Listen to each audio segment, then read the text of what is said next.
I work hard each and every day. I get lost in the words I say. I don't push pause, no, I push play. I won't stop till I make a change. I withdraw on the things I make. I turn flaws into flawless traits. I build tall, never capped in space. I won't stop till I hear him say. So I have something that I always want to ask goalkeepers, and what was like the things that attract you to be a goalkeeper? It doesn't really make sense that you want to be a goalkeeper. Like all the pressure you have on, all the mental stuff, that's what you don't see on the field. But like I think I started playing soccer when I was 5 years old, and I haven't stopped since. And in total, I've probably played 3 seasons outside in the field. I've been goalkeeper my entire life. But I just like the small details that you have to go into as a keeper. I love to like go deep into like analyzing my stuff. If a goal is conceded on me, I'm gonna look at every single component, my position, my step towards it, my was it too passive, was it too aggressive, like all the small things that you can look at. I love to go in and see what can I change, how do I become better, and all those small stuff is just so fascinating for me that I don't think field players necessarily are looking at every single situation they're in and look, oh, how can I make a better touch? How can I do this? So I just like the small details in it. Yeah, because I feel like many times in many situations, even if you are doing mistake, nobody feels that, you know, like a striker can lose the ball and nobody feels that. But if a goalkeeper doing a mistake, you know, like goalkeeper, I think is the worst job like in soccer, because you can be great 89 minutes and doing one bad mistake in the end, and everybody just remember this. That's not even the worst situation. The worst is you haven't touched the ball for 89 minutes. You haven't been a part of the game for 89 minutes. Then in the last minute you see, now you have to make the save. Now you have to save the game. That's the difficult part, because you're completely out of the game. Yeah. If you make the mistake, you have nothing to compare. Like, oh, you had a good game, you made 10 other saves. If you only had that one situation was a mistake, then it was a bad game. Yeah. A very bad game. Just one mistake, like just one mistake, just one moment. Yeah. One moment you're not focused. You have to stay, even though you don't touch the ball for 40 minutes, it's no one near you. You have to be part of the game. How you like manage your focus during the game? For me, it's kind of easy, because when I'm in the game, I'm in the game. I usually use communication as a part to be a part of it, like just say things to say things. So my defense know, okay, I'm here. My midfield knows, okay, there's a keeper behind us that is still in the game, even though he hasn't touched the ball for 40 minutes. So use communication as a tool to stay in the game. And then just when you're in a game situation, there's so much adrenaline going on. So for me, it's kind of easy to stay focused. Yeah.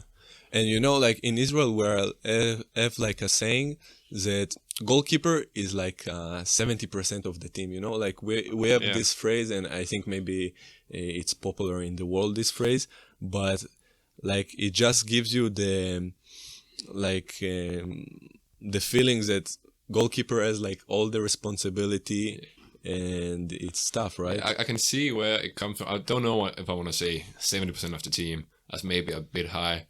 But if you look at all the best teams in the world right now, it's City, it's Liverpool, it's Atletico, Real, PSG. One thing they all have in common is they have a world-class keeper, probably best keepers in the world. And they are performing. They are number one in the Premier League, in the League One, in La Liga. Yeah. I think a great team must have a great keeper. Because I think it's about the trust of it. If your defense, if your midfield is not free to just play their game because they're afraid that when the chance comes, they're gonna score.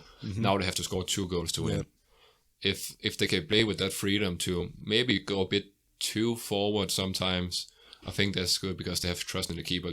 He's gonna make the save if the save has to be made. I think that could be a part of the 70% of the team, because you play with so much more freedom if you know that the guy behind you is gonna step up when he has the chance. So you said that you started at age 5, right? And you started playing in Denmark. So Denmark right now is a very good country for soccer. You know, one of the best national teams in the world. And how you explain it, like as one that grew up in the Danish system, like what is the difference there? Like I think we have to say thank you to not the last national coach we had, but the one before. Like he wasn't too successful with the national team itself, but he created the entire youth system that we have. Like all the youth, like national team, like under 16, 17, 19, all. And he created the system that when you play under 15, you play the same system as they play on the national team. So you play, like, when you go up through the ranks, you play the same system, the same formation, same tactics. So you always integrate it in it. And that's why I think we see guys like Eriksen, Pierre-Emil Højbjerg, Schmeichel, and all those guys right now being in the best clubs in the world, like Barcelona, Atletico, Tottenham, Chelsea. So you're saying like in every team, in every national team, there is the same system. So from under 16 until the national team, like the main one, everyone playing the same system. And that structure has been taken out to the clubs as well. Like so, every like elite club plays from the first team in the club down to, I would probably say, under 17. Always play the same formation. Always play with like the same type of players. So, you know, when you take a step up, you can just go into it. Like you naturally go into the new system. It's not new for you. Like when you're like in the, for example, if you're used to play under 16, now you're playing under 19. You know, you go into the same role. You have to do the same movements. You have to do the same tactic, like pressure and stuff. It's the same, and that's why I think the transition from youth to like the senior is not that big of a deal. Like there's more physique on, of course, and it's a better level. But there's a combination of like the tactics that you know what to do. And what do you think, like in the club level, what is the difference there?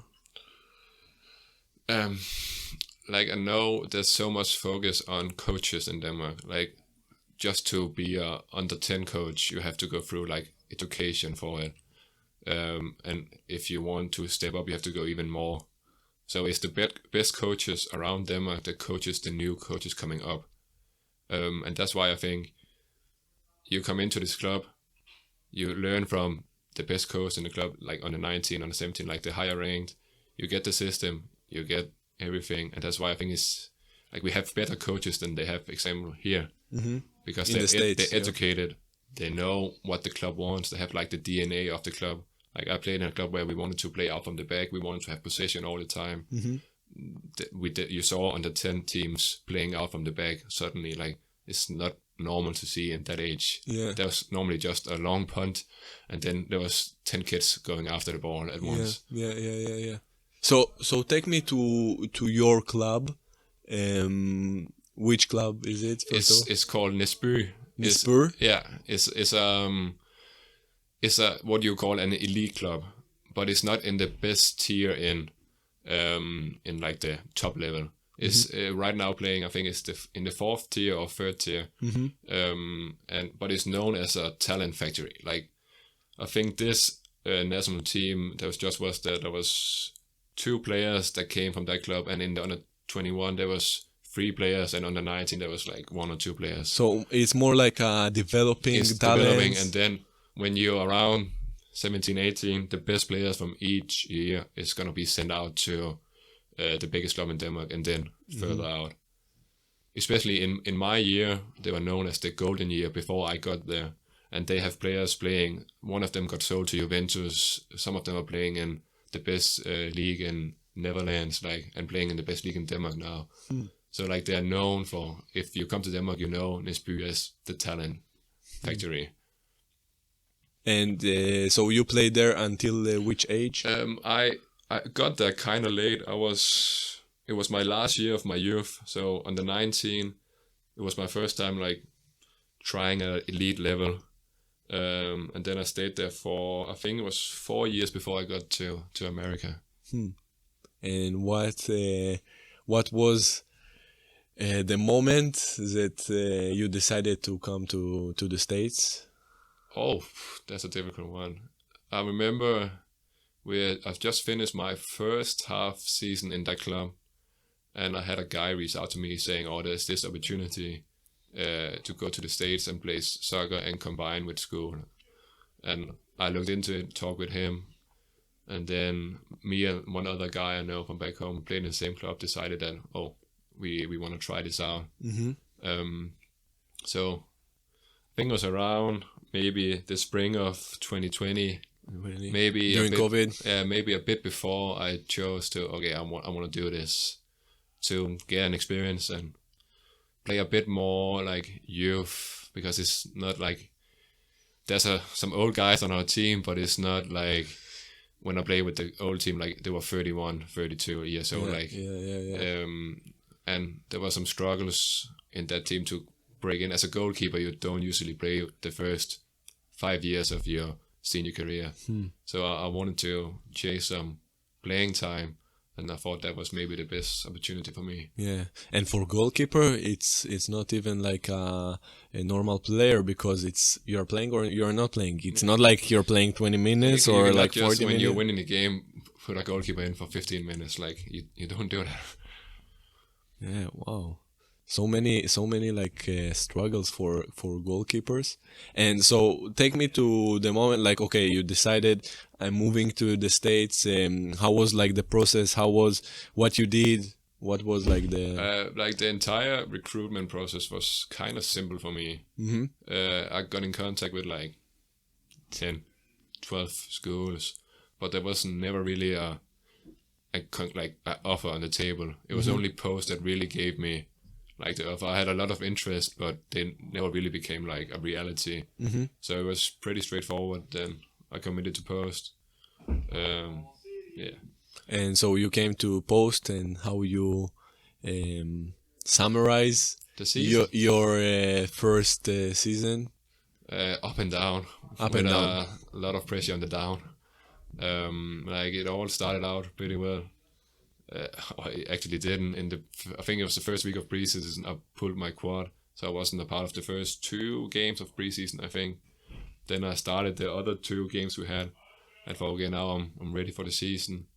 Got a great start in the first game. Started my first college game, played a game against, then I got dropped. Then I played 3 games again, and then I got dropped. And then there was a lot of injuries, COVID, that just put an end to my season fairly quickly. So a few downs on the way. Few down. And I remember that we were talking this season, and you told me that before you came to Post, you didn't played for a couple of years. You know, like I've been the second choice for like, I would say 3 or 4 years before I got to Post. Like it all started in my Sunday league club that I played in before I went to Næsby, where I was like the second choice behind a good keeper. But I was like 16, 17 years at the time, so it wasn't normal for me to play. Then we changed. I changed to Næsby, and was a great keeper that's here in the States now playing D1, who was in my under 19 year. But I kind of broke through that in the spring and got like the last 10, 11 games. But that's the first like 10, 11 games of first team football I've played in 2 years there. Then I got promoted to the senior squad. Was behind a quality keeper again. Learned a lot from him, but didn't get any playing time. Only on the second team that was in like the 4th worst division in Denmark. Like it wasn't anything special, but I got some playing time. Yeah. And then there was the second year of my senior, before I went to Post, like the year before. We were only 2 keepers in the squad. In the last friendly we have, he break his foot, and I'm thinking, it's time to shine. It's my time now. But the day before we have to play first game of the tournament, my coach called me and say, "Oh, we just bought this goalkeeper for our rival, so he's gonna play tomorrow. Then it was down again. And again, the same movie. Same movie. I got one game after that because he had to go to a winning or something like that. So I got one game in the senior squad.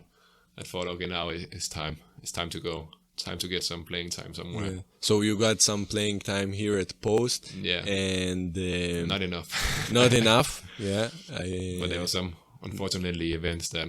Yeah. COVID, injuries, some like you can call it luck. And unlucky, yeah, you know, and but besides the soccer, okay, how was your experience here in the States, you know, during this time? Well, it's a big like cultural, like it's a bit of a change. If we look inside the soccer field, like there's not that much of American culture there because it's all Spanish, Italian, Swedish, Israeli, and like it's all over the world. So. Yeah. There was a bit of like language barrier maybe at the start, and we didn't really understand how each other played. But I think we made up on that in the end. And then like outside, like Americans are different from what I would say Scandinavians are. Yeah. We are a lot in the concept of you're not better than your neighbor. Like you're not better than the guy in your room. You're not more intelligent than guys in your room. Like. Yeah. You're not better than others. That's basically stay humble and keep grinding. That's basically what it is. Where Americans are more maybe self-promoting. They are the best country in the world. Like, and that's a bit of a difference from a guy who doesn't want to talk about himself. Like, yeah. So you grew up like in a place in a culture that more promoted like be humble and work when nobody's watching you, and. Like, don't start talking yourself up, like, because you have no right to do it. Yeah. And then you came here and, like, you see in, like, more Americans that are like this. How it was, like, this difference? Like, how you reacted? I think I kind of just stay quiet.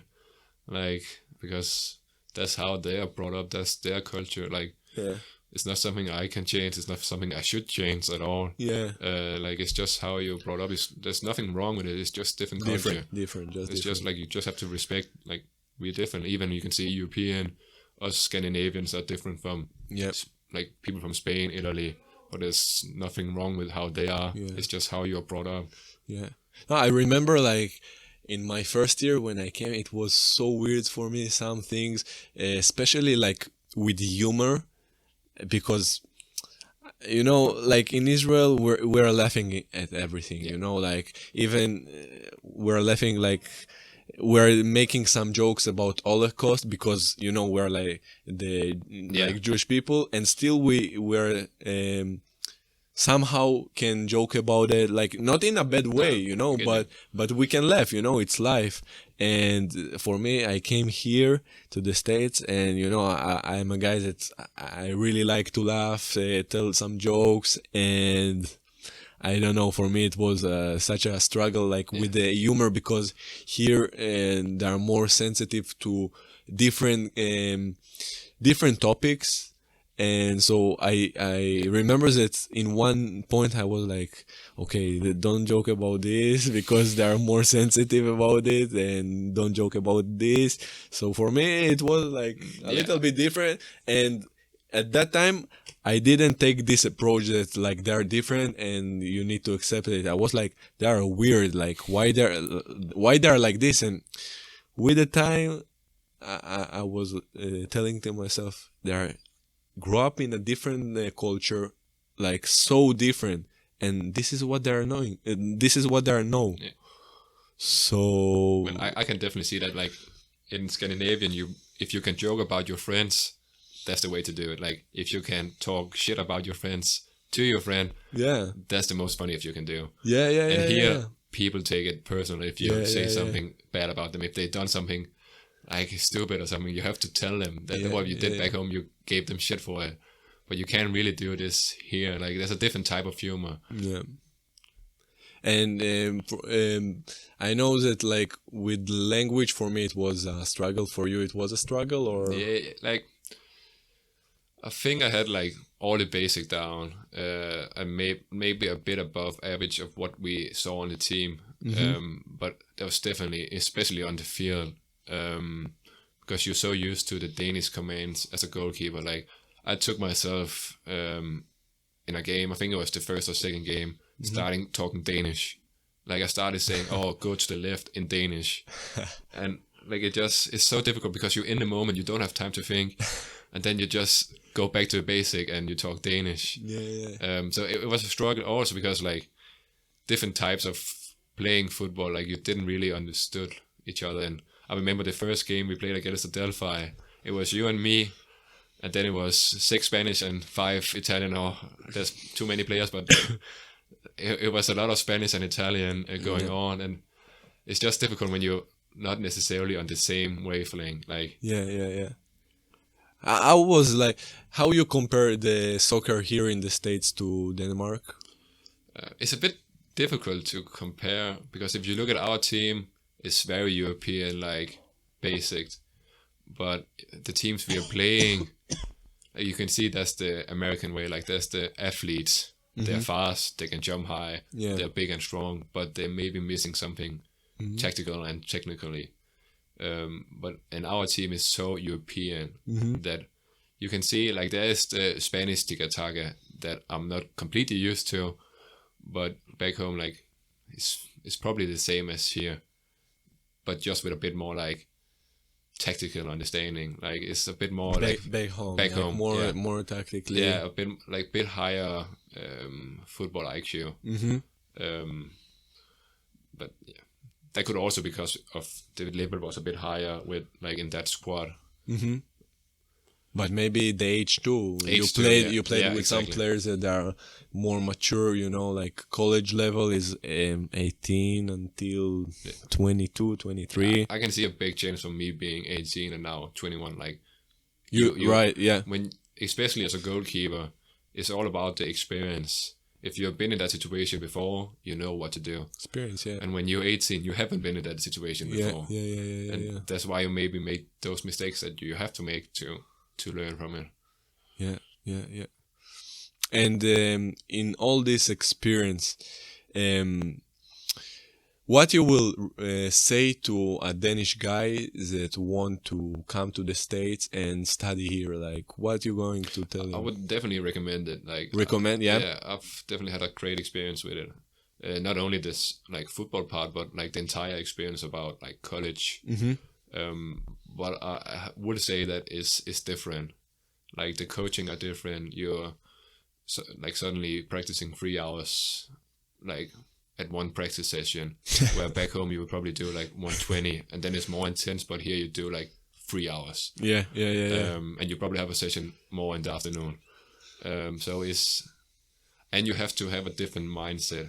Like it's a bit more like critique over here. Like they're a bit more on your ass straight away. If you make a mistake, you can get pulled out. Back home they'll probably say, "Oh, next one," and then explain what you can do better. Where he is maybe a bit more straightforward. And if you make a mistake, you're out.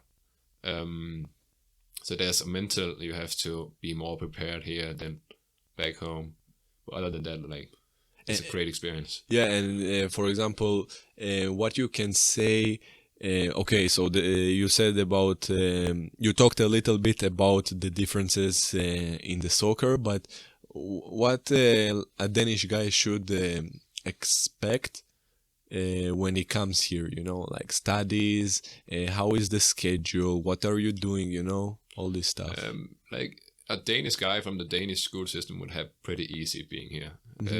We go to school a bit more than at least I do here. Yeah. But the entire like culture thing, I just want to say like be open from the start. I was maybe a bit too like myself at the start. I didn't really want to like put myself out there. But like Americans are so good at just having a conversation. So just start talking and then it's gonna be good. So first of all, thank you so much for being here. I'm so happy, you know, to have you here. Appreciate it. And for the people at home, if you like the episode and you think that it can help to other people or be interesting, so share the episode. Don't be shy. And until then, trust the process.